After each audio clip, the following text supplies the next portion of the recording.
Welcome to Fight News Now. I'm your host, John Pollock, and we are just days away from UFC 181 in Las Vegas, and that will be the prime focus of today's show as we look at both championship fights coming up this weekend. John Ramdeen and Robin Black have you covered on 3 rounds, and then George St-Pierre and his head coach, Firas Zahabi, will square off on the shift this week. All that and so much more, and we kick it off with this week's Newsmakers.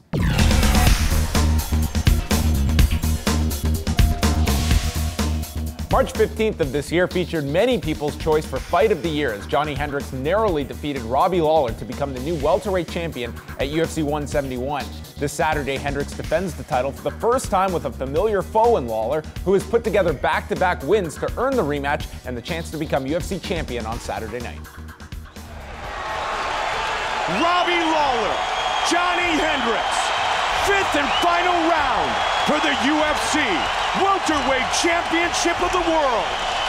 That's a left hand that hurt. And again, Robbie slowed down tremendously. Hendricks wants the takedown, and he's got it. 40 seconds to go. Robbie just looked up at the clock, and he looks disappointed. He's shaking his head. It came down to the final 5 minutes, and with a minute left, the 4-time All-American, 2-time national champion, gets the biggest takedown of his life.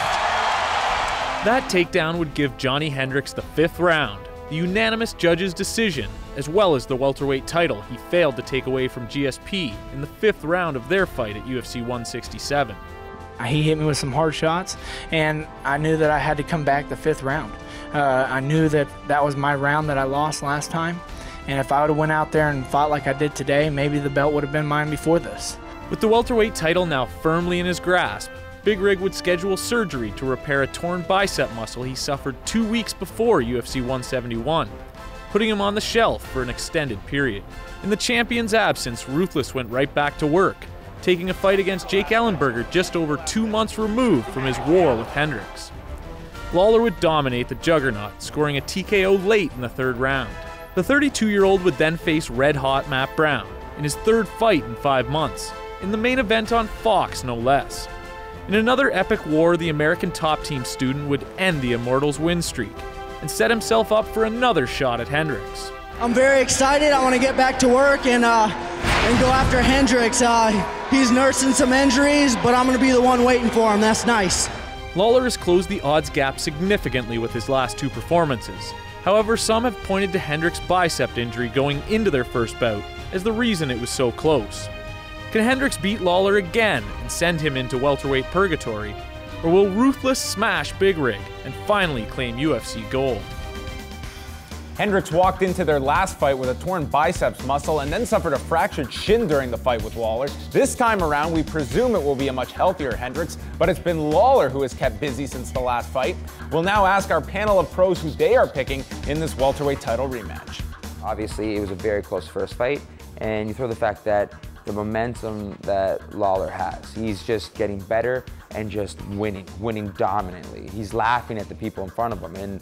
And you throw in the fact that they've already fought, they know each other, but one's just getting that much better. It's gonna be a great fight. And you gotta see, how does the champion come back after having such a brutal injury? And it looks like it was actually to his fault, because before the fight, he actually had the same injury.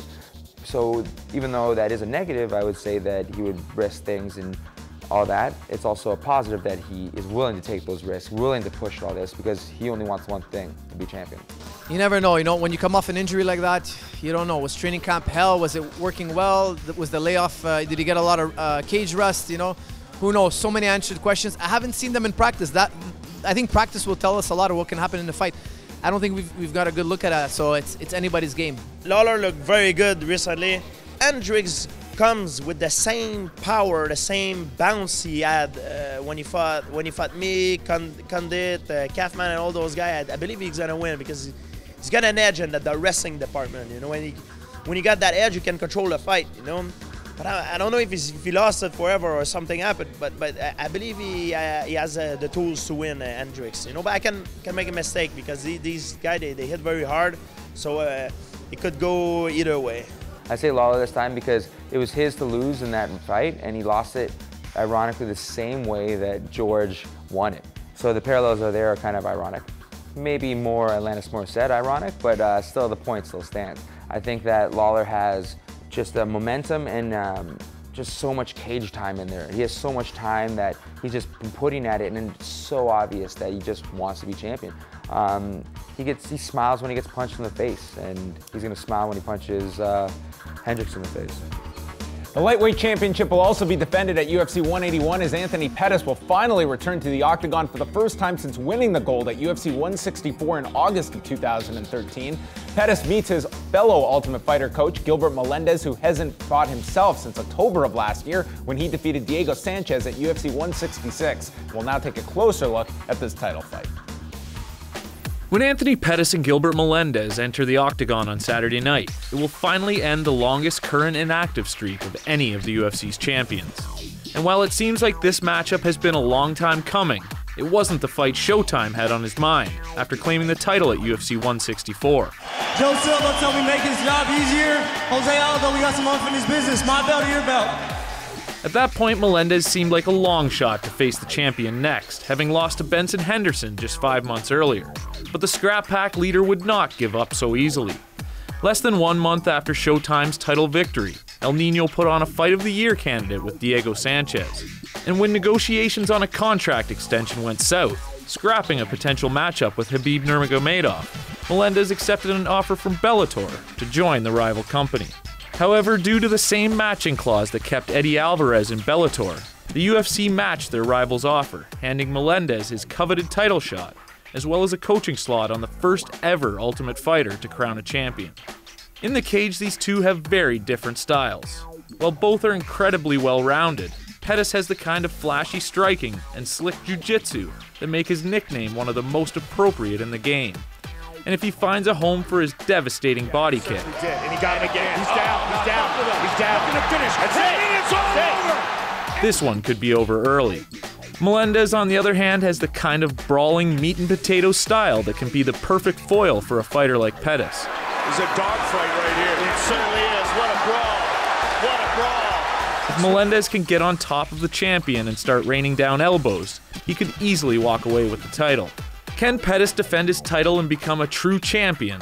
Or will Melendez ruin the party and take another title back to California? The odds makers are leaning towards the champion in this fight, but questions surround Pettis and returning from a fully torn PCL knee injury and the long break between fights. Once again, we check in with our panel of pros as they assess this lightweight title fight, which goes down in Las Vegas Saturday night.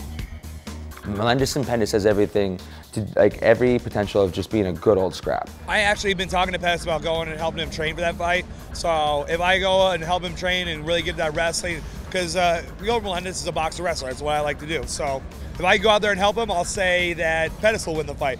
If I don't go out there and help him, I think where he lacks, Pettis lacks, Gilbert exceeds, and vice versa. But I see the wrestler winning that fight. I think one of the hardest things I've ever seen is George come off an ACL injury. That was a difficult thing. Anthony's doing it also. There's so many question marks, you know. When you've been away that long, nobody knows what you're going to look like. You might look better than ever, you might look worse than ever. It's just it's a very hard thing to come back from.